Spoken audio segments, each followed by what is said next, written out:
50 alpha সানা। কোরআনে রয়েছে যে কিয়ামত দিবস হবে 50,000 বছরের সমপরিমাণ। কত? 50,000 বছরের সমপরিমাণ। তো এতদিন কি হবে যে ওখানে? হ্যাঁ, এতদিন আল্লাহ তাআলা কিয়ামত কায়েম করে ভয়াবহ পরিস্থিতি সৃষ্টি করে। এই ভয়াবহ পরিস্থিতি থেকে উদ্ধারের জন্য প্রত্যেক মানব জাতিকে আল্লাহ তাআলা প্রত্যেক নবীদের দুয়ারে দুয়ারে ধর্ণা দিয়াবেন। নবীদের দুয়ারে দুয়ারে দরবারে দরবারে ছুটবে ওরা। ওখানে আল্লাহ পাক সুবহানাহু ওয়া তাআলা হযরত আম্বিয়া কিরাম আলাইহিস সালামকে বিশেষ মর্যাদা দান করবেন, আসন দান করবেন।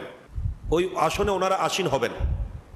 এগুলা বুখারী মুসলিম মুত্তাফাক আলাইহি হাদিস, শাফাআতের হাদিসে বিস্তারিত বর্ণনা আছে। দীর্ঘ সময় ভয়াবহ পরিস্থিতিতে থাকার পর যখন মানুষের মাথার ঘাম, মাথার মগজ গরম পানির মতো সিদ্ধ হতে থাকবে, জমিন থামার মতো গরম হবে, 12 সূর্যের সমান তাপ হবে, সূর্য 1 হাত উপরে থাকবে, ঘামের স্রোত হয়ে যাবে। ওই সময়ে মানুষ দিশাহারা হয়ে একজন আরেকজনের ছুটাছুটি করবে, আরেকজনের কাছে ছুটাছুটি করবে। শেষ পর্যন্ত তারা বলবে যে এইভাবে আর কতদিন আমরা এইভাবে থাকবো? আল্লাহ তাআলা কোন একটা করুক, হিসাব তো কমস কম শুরু করুক, বিচার কার্য যেন শুরু হয়। এখন তো বিচারই শুরু হচ্ছে না। এখন আল্লাহর দরবারে কে যাবে? আল্লাহকে কে শাফাত করবে? কে সুপারিশ করবে? কে বলবে বিচার কার্য শুরু করার জন্য? তখন সবাই বলবেন একটা কাজ করি, যেহেতু আমরা সবাই আদমের সন্তান, আমাদের সকলের পিতা তো আদম আলাইহিস সালাম, ইনার তো বড় শান মান মর্যাদা, ইনাকে আল্লাহ তাআলা আপন কুদরতের হাতে সৃষ্টি করেছেন, আল্লাহর কুদরতের রূহ তার মধ্যে দান করেছেন, তাকে আল্লাহ তাআলা ইলম দিয়েছেন, ফেরেশতাদের কর্তৃক তাকে সিজদা করিয়েছেন। এই জন্য আমরা সবাই ওনার কাছে গিয়ে বলি, উনি যেন আল্লাহর কাছে গিয়ে আমাদের পক্ষে সুপারিশ করেন। দলবদ্ধ হয়ে সবাই তখন সাইয়েদনা আদম আলাইহিস সালামের কাছে যাবেন, ওনাকে গিয়ে বলবেন যে আপনি আমাদের বাবা, আপনি আমাদের পিতা, আমরা কোন কষ্টে আছি, আপনি কি সন্তানদেরকে দেখতেছেন না? এইভাবে আমরা কতদিন এইভাবে থাকবো? আল্লাহ তাআলা কি বিচার কার্য শুরু করবেন না? আপনি একটু গিয়ে আল্লাহকে বলুন। তখনই সাইয়েদনা আদম আলাইহিস সালাম বলবেন, নফসি নফসি, আমি তো আমাকে নিয়ে চিন্তিত। আজকে আল্লাহ পাক সুবহানাহু ওয়া তাআলা যে শানে কাহারিয়তের সাথে জলওয়া হয়েছেন, তজল্লি করেছেন, আমার সাহস হচ্ছে না সে আল্লাহর সামনে গিয়ে সুপারিশ করা। আমি আমাকে নিয়ে চিন্তিত, আমাকে নিয়ে আমি ব্যস্ত, আমাকে নিয়ে আমি ব্যতীত, ভয় করছি, শঙ্কিত যে আল্লাহ তাআলা আমাকে যে গুন্দম ফল খেতে নিষেধ করেছিল, আমি যে খেয়েছি, যদি সেটাকে নিয়ে আমাকে প্রশ্ন করা হয়, আমি কি উত্তর দেব? আমি আমাকে নিয়ে চিন্তিত, সুতরাং আমি পারবো না। ইযহাবু ইলা গায়রি, অন্য কারো নিকট গিয়ে দেখো, উনি করতে পারেন। তোমরা এক কাজ করতে পারো, তোমরা নূহ আলাইহিস সালামের কাছে যাও। তখন সমস্ত হাসরবাসী আদম আলাইহিস সালাম থেকে নূহ আলাইহিস সালামের দিকে রওনা দেবেন। হাসর এটা মামুলি নয়, এটাকে কিয়ামত বলা হচ্ছে। যে এটা কিরকম? ওই হাদিসের ব্যাখ্যায় আছে যে আদম আলাইহিস সালাম থেকে নূহ আলাইহিস সালামের কাছে যেতে 1000 বছর সময় লাগবে। কয় হাজার বছর? 1000 বছর সময় অতিবাহিত হয়ে যাবে ওই আদম নবী থেকে নূহ নবীর কাছে যেতে। সুবহানাল্লাহ। এইভাবে এক একজন নবী একজনের কাছে যাবেন, উনি আরেকজনকে দেখিয়ে দিবেন, উনি আরেকজনকে দেখিয়ে দিবেন। এইভাবে এক একজন নবীর কাছ থেকে আরেকজন নবীর কাছে যেতে 1000 বছর করে সময় অতিবাহিত হয়ে যাবে। সব নবীর কাছে ঘুরে শেষ পর্যন্ত আমাদের প্রিয় নবী সরকার দু আলম নূরে মুজাসসাম রহমতে আলম শফিউল মুজনবিন হুজুর করিম সাল্লাল্লাহু তাআলা আলাইহি ওয়াসাল্লামের দরবারে রিসালাত আসবেন। আদম থেকে ঈসা আলাইহিস সালাম পর্যন্ত প্রত্যেক নবী বলেছিলেন, ইযহাবু ইলা গায়রি, অন্য কারো কাছে যাও। লাস্তু লাহা, এটা আমার পক্ষে সম্ভব না। কিন্তু আমার নবীর কাছে যখন যাবেন, তখন আমাদের নবী বলবেন, আনা লাহা, এটা আমি করতে পারবো আজকে। ওর কেসি কি বাস কি বাত নেই, অন্য কারো পক্ষে এটা সম্ভব না, এটা আমার পক্ষে সম্ভব হবে আজকে। সে শাফাতে কুবরার অধিকারী আমি নবী। সুবহানাল্লাহ। সুতরাং আসো, আমি তোমাদের পক্ষে, তোমাদের জন্য আল্লাহর দরবারে সুপারিশ করব, এবং আমার নবীর শাফাতের মাধ্যমেই এই কঠিন পরিস্থিতি থেকে সমস্ত সৃষ্টির নাজাতের ব্যবস্থা হবে। আল্লাহ তাআলা নবীর শাফাতের পরিপ্রেক্ষিতেই হিসাব কার্য, বিচার কার্য আরম্ভ করবেন, এবং মাত্র 6 ঘন্টার মধ্যে সেই বিচার কার্য সমাপ্ত করে দেবেন। সেই দিন সকল সৃষ্টি জগৎ, সমস্ত হাসরবাসীর সামনে এই কথাই প্রকাশ পাবে যে আমাদের নবী ছাড়া কোনো সাহারা নেই, নবী ছাড়া কোনো উপায় নেই। হাসরের ময়দানে একমাত্র শাফাতের অধিকারী, শাফাতে কুবরার অধিকারী হবেন আমাদের নবী। পরবর্তী আর কেউ হবেন, এগুলো আমার নবীর শাফাতের মাধ্যমে হবেন। যে সুবহানাল্লাহ।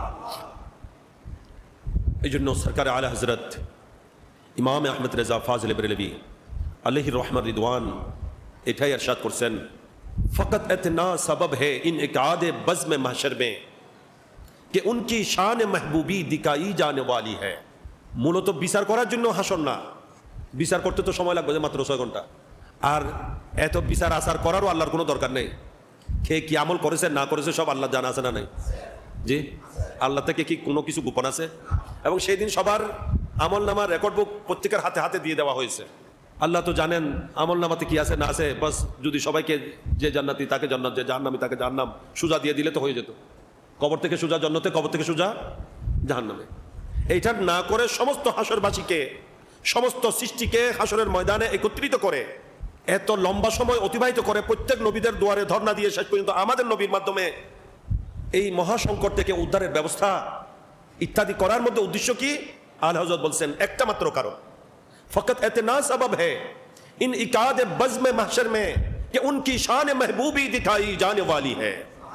যে আল্লাহ তাআলা একমাত্র একটি কারণে হাসর কায়েম করছেন, 50,000 বছরের সময় অতিবাহিত করছেন, যে সারা সৃষ্টির কাছে আমাদের পেয়ারা নবী আল্লাহর কত প্রিয়, আল্লাহর কত প্রিয় মেহবুব, সেইটাই, সেই নবীর শান কি, মর্যাদা কি, নবীর পজিশন কি, নবীর অথরিটি কত দূর, আল্লাহর কাছে নবীর গ্রহণযোগ্যতা কত বেশি, সেটা দেখানোর জন্য সারা সৃষ্টিকে এই কিয়ামতের ময়দান আল্লাহ তাআলা হাসর কায়েম করবেন। যে সুবহানাল্লাহ।